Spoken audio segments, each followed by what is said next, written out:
Amigos de ANP Radio, ¿cómo están? Buenas tardes, bienvenidos a una nueva edición de Ensayo General. Hoy es jueves 17 de julio del año 2025. Comparto conducción esta tarde con mi colega Zaira Barúa. Zaira, buenas tardes. Buenas tardes, César. Buenas tardes a todos los que nos sintonizan. Gracias. Bueno, hoy tenemos como entrevistado a Jorge Moreno, que es periodista y escritor, y nos presenta su más reciente libro, Reyes de América, Perú campeón 1975. Buenas tardes, Jorge. Jorge, buenas tardes. Buenas tardes, Zaira. Buenas tardes, César. Buenas tardes. Voy a mostrar la portada de Reyes de América, Perú campeón 1975. Todos quienes hemos nacido del año 70 hacia atrás y que nos gusta el fútbol, porque hay gente que no le gusta, tenemos recuerdo de esta fecha, de este contexto. En octubre del año 1975 se realizó la primera Copa América y el campeón, ¿quién fue? Perú. Jorge, buenas tardes nuevamente. Cuéntanos, por favor, qué vamos a encontrar en Reyes de América. Reyes de América es de mi parte un homenaje pues a lo que tú has mencionado, ¿no? De que todos aquellos que pudimos ver a Perú campeón vivimos agradecidos a esta gran generación. Pues la mayoría de hinchas actualmente nunca ha tenido ese privilegio de ver a Perú en lo más alto del podio, Perú de agarrar una copa importante, ¿no? Entonces fue un hecho realmente importante. Que curiosamente ya pasaron 50 años, pero no se escribió ningún libro al respecto, no se ha realizado, digamos, una investigación exhaustiva de aquello que realmente puede calificarse como milagroso incluso, ¿no? Ese título. Uh-huh. Ahora, el momento en que se publica. Estamos en un momento futbolístico malo, ¿no? Hay que admitir, es la realidad. Perú está prácticamente eliminado, si no ya eliminado del todo, de lo que sería el siguiente mundial. El contexto en que aparece Reyes de América, Jorge, digamos que hay un poco de nostalgia, hay intención de insuflar en el público nuevos entusiasmos. Y bueno, se cumplen 50 años del hecho. En octubre se cumplen los 50 años de la obtención del título cuando Perú derrota a Colombia en Caracas. Y esa historia de cómo Perú logra el título tiene demasiadas historias, demasiados hechos épicos, ¿no? Que bien valían la pena ser contados, que la gente joven debería conocer realmente, ¿no? Cómo así una selección peruana pudo ganar un título continental. Uh-huh. Muy bien, ahora de hecho hay un detalle particularmente interesante en la portada de Reyes de América. Cuando uno lo mira de cerca, es una portada que tiene el estilo, o sea, el diseño es así, medio avejentado. Cuéntanos ese detalle, Jorge, de Reyes de América. Bueno, al respecto yo he quedado un poco estancado en el tiempo. Yo tenía 6 años cuando Perú compite en ese torneo.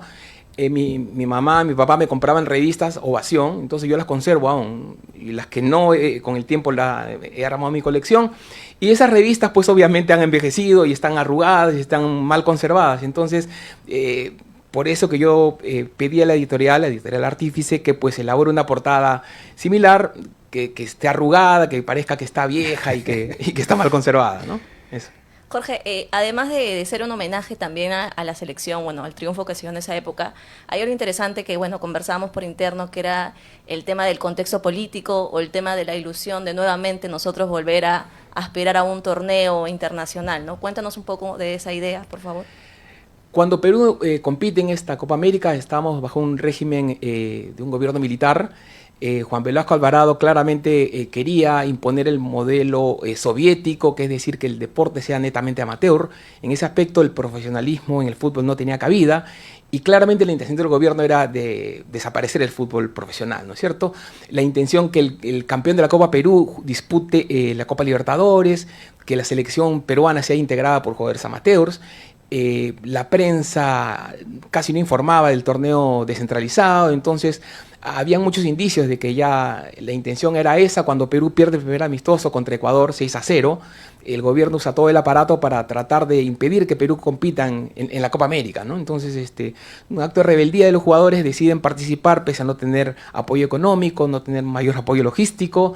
Simplemente era una persona que empujaba todo, el señor Augusto Moral, que era presidente de la asociación. Él prácticamente solo asumió la labor dirigencial, que requería pues obviamente muchas gestiones. En esa época la FIFA no obligaba a los clubes a ceder a sus jugadores, era una cuestión casi individual que tenía que manejarse, y aún así muchos jugadores por su propia cuenta, pagando sus pasajes, venían y jugaban por Perú. sin recibir dinero. Hay una parte, una entrevista en la que Percy Rojas contaba de que Independiente, su club de Argentina, le dio $100 de viáticos y él pagó $80 en pasaje para jugar un partido. Entonces, de su bolsillo. De su bolsillo, claro. O sea, hay un sacrificio tremendo. Vemos que, por ejemplo, Teófilo Cubillas viajó 35 horas desde Portugal para llegar a Oruro, jugar el partido y ganarlo, ¿no? O sea, cosas que ya realmente ahora uno los ve y son increíbles de creer cómo pudo haber pasado eso, ¿no? El libro de Jorge Moreno desarrolla toda esta campaña de la Copa América 1975 en 7 capítulos y desemboca justamente en el de 28 de octubre de 1975, lo que ocurrió ese día. Mirando la foto de portada, al menos que me equivoque, no aparece acá Cholo Sotil, ¿no? Ahí está, ¿a quién reconozco yo? A ver, Cachito Ramírez, Percy Rojas, Nene Cubillas, Oblitas, Meléndez, Chumpitaz, por cierto, Panadero Díaz, pero no lo veo al Cholo, Jorge. Ocurre que la fotografía de la gran final es de muy mala calidad. Y es casi en blanco y negro, la foto está de perfil, no hay una buena foto. La mejor fotografía de la que disponíamos era justamente esta foto, que para mí tiene mucho valor porque es la formación que derrotó 3-1 a Chile, ¿no? Ajá. El triunfo contra Chile fue sumamente importante por muchas razones, porque Perú venía de haber sido eliminado por Chile para el Mundial de Alemania 74. Ajá. La herida estaba abierta, entonces Perú derrotó con claridad a Chile, un partido que pudo terminar por 5, por 6 goles, pero Marcos Calderón dispuso que en el segundo Perú ganaba 3-0 en el primer tiempo. Y la orden fue parar la máquina y aguantar un poco el ritmo, porque según lo que me comentaron algunos jugadores, Calderón les dijo, ya estamos clasificados, ya para qué arriesgar, los chilenos están pegando mucho, hay que pensar en la siguiente fase. Y como él sabía que habían espías, no quiero mostrar todo el potencial, entonces Perú un poco que paró la máquina contra Chile, que pudo haber sido una goleada histórica y apabullante como la que todos hubiéramos deseado. Es un poco eso, es la mejor foto que, la foto, claro, que poníamos, sí. Porque además el último capítulo, el personaje central es prácticamente el Cholo Sotil, ¿cierto? Desde que sale de Barcelona, prácticamente se va de la concentración del club, claro, y llega... El drama, hay algunas cosas que en el libro se aclara, por ejemplo, que él no se escapó porque el club sabía que él iba a venir al Perú, tuvo lo mandan permiso, con un dirigente. Lo mandan con un dirigente, la prensa española informó de eso, no es que fue un escape, porque escape es otra cosa. Lo cierto es que él sí presionó, insistió, porque Barcelona no quería darle permiso porque él ya era titular, recuperó el titularato porque se había nacionalizado español. Hay un dato importante, además, que Países Bajos, que le decíamos Holanda en esa época, iba a jugar por la Eurocopa contra Italia. Y Johan Cruyff y Johan Neskens habían pedido permiso y Barcelona les negó el permiso, ellos no viajaron. O sea, era así la cosa. Pero Sotil sí, él dijo, Sotil, yo voy. Claro, porque además ahí cuentas una parte de las conversaciones que tenía por teléfono con su mamá, ¿no? Le decía, hijo, están diciendo que tú no quieres venir, que ya no te sientes peruano. Todos esos detalles, ¿cómo los has recogido, Jorge? Es que la prensa golpeó duramente a Sotil. Bueno, la prensa sabíamos que era manejada por el gobierno, entonces al gobierno no le gustó que Sotil no haga los esfuerzos necesarios para jugar los partidos preliminares, ¿no? La campaña previa.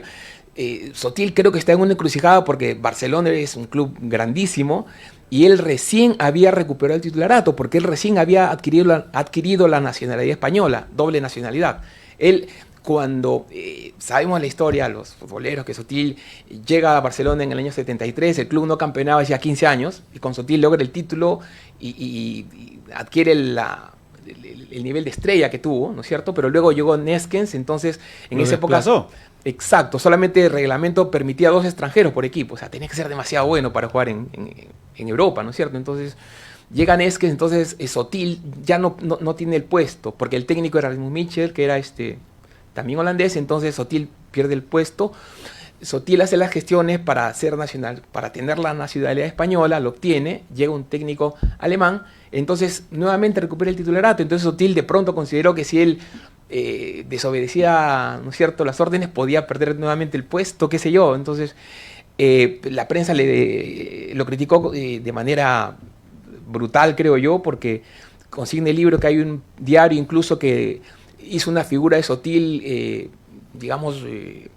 totalmente afeminado, un dibujo de él afeminado, con maracas, bailando flamenco español, o sea, ridiculizándolo. Entonces creo que todo eso lo golpeó.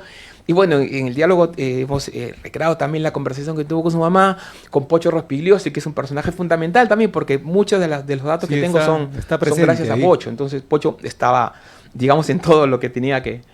Jorge, ese es tu tercer libro relacionado con fútbol, ¿cierto? Sí, es mi tercer libro, todos con el sello de Artífice. El primero fue Rojo y Blanco, la historia de Perú en las eliminatorias. El segundo, 100 grandes triunfos por el centenario de Universitario. Este es mi tercer libro.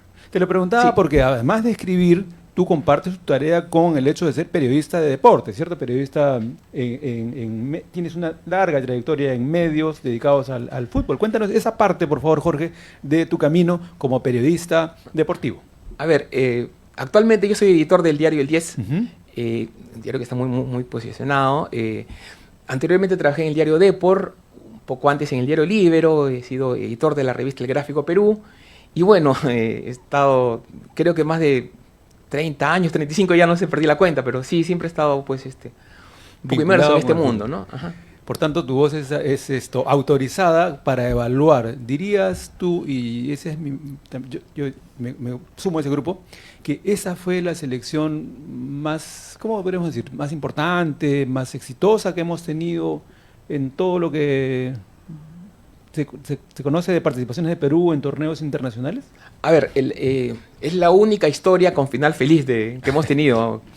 Porque pues la formidable selección del 81 no hizo un buen papel en el Mundial, ¿no es cierto? La selección del 78, sabemos cómo quedó en Argentina después de un buen inicio, pero esta historia sí tiene un final feliz.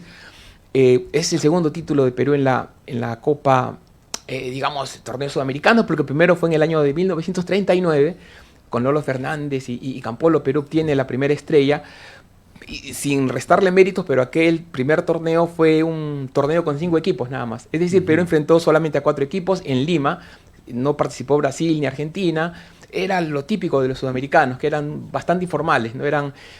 Han habido incluso torneos con 4 equipos, con 3 equipos, y ya, eso era, ¿no? Entonces, definitivamente la Copa América de 1975 pues es el triunfo más trascendente, más importante, es el motivo de orgullo. Ahora lamentablemente Chile ya nos empató, tiene igual 2 estrellas, pero nosotros estamos ahí con nuestros dos galardones tenemos, ¿no? Entonces tiene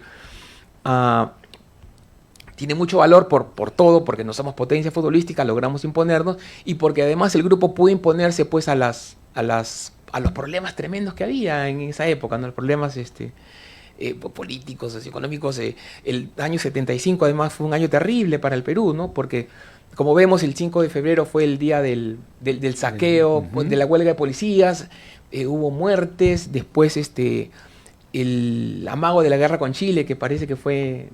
en ese contexto, avanzado, ¿no? todo. Sí, se hablaba bastante del exacto, tema. Y luego fue el golpe de Estado, aparece Vladimiro Montesinos también desde ese momento. Entonces hay bastante historia ahí también, aparte de la historia futbolística, ¿no? Jorge, yo tenía una pregunta. El libro, si bien es muy anecdótico, apela mucho a la nostalgia, quería saber cómo nace esta idea de poner datos políticos que me parecen muy interesantes, ¿no? Porque si bien a veces el fútbol obedece a la coyuntura, hay datos que están encasillados más o menos acá y son muy importantes. ¿Cómo nace esa idea de ponerlos aquí en el libro?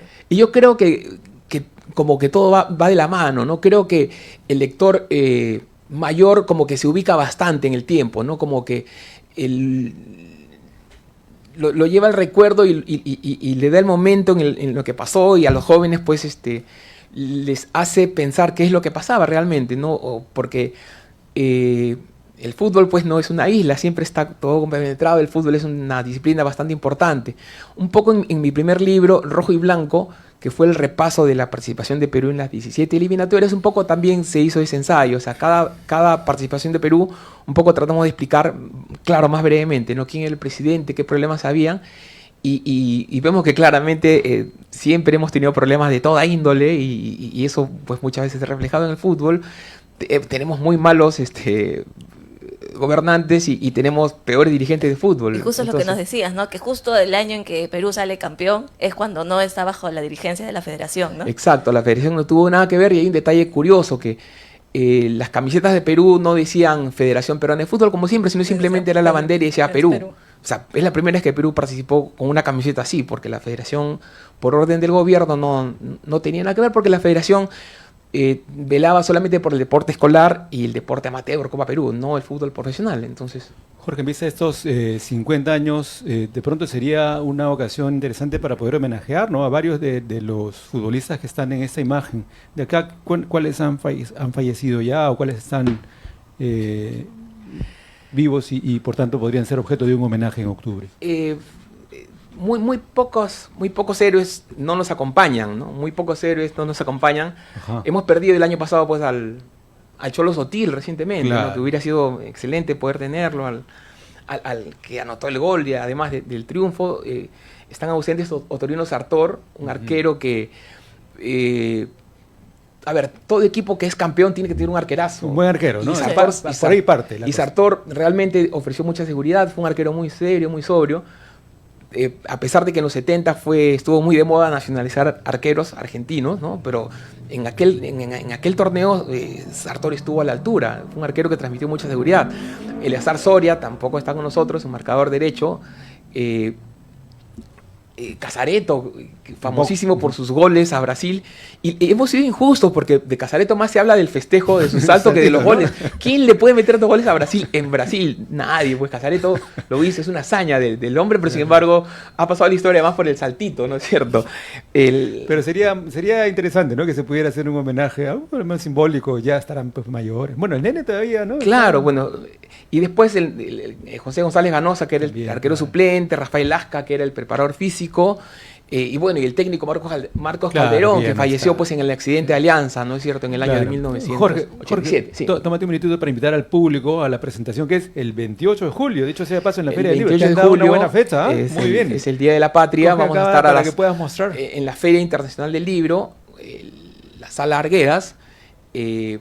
Vamos a estar allí como invitado, va a estar Juan José Tan, que fue preparador físico de esta selección, y va a estar Víctor Rivera, que es entrenador bicampeón nacional, va a estar presente también ahí en la mesa de conducción. Es el 28 de julio. El 28 de julio, sí. Es lunes, ¿cierto? El lunes 28 de julio, sí. Es feriado, pueden ir, así que la Exacto. Feria del Y Libro... también va a estar en la mesa pues Jesús Raimundo, que es editor de Artífice, el famoso Doctor Tilde. Doctor Tilde, Y él claro. va a estar allí presente también, ¿no? Muy bien, entonces todos invitados a la presentación oficial ya, porque claro, lo has ido presentando, ¿cierto? Ya acá también lo estás presentando, por cierto, la presentación oficial de Reyes de América en la Feria Internacional del Libro de Lima, este 28 de julio. ¿A qué hora, Jorge? 4 de la tarde. 4 de la tarde en el auditorio José María Arguedas. Sí. Todos invitados entonces para conocer Reyes de América. Jorge, muchísimas gracias por acompañarnos esta Muchas tarde gracias. aquí en Ensayo General en ANP Radio. No, muchas gracias a ustedes. Muy bien, amigos, vamos a hacer una pausa y regresamos con más aquí en Ensayo General.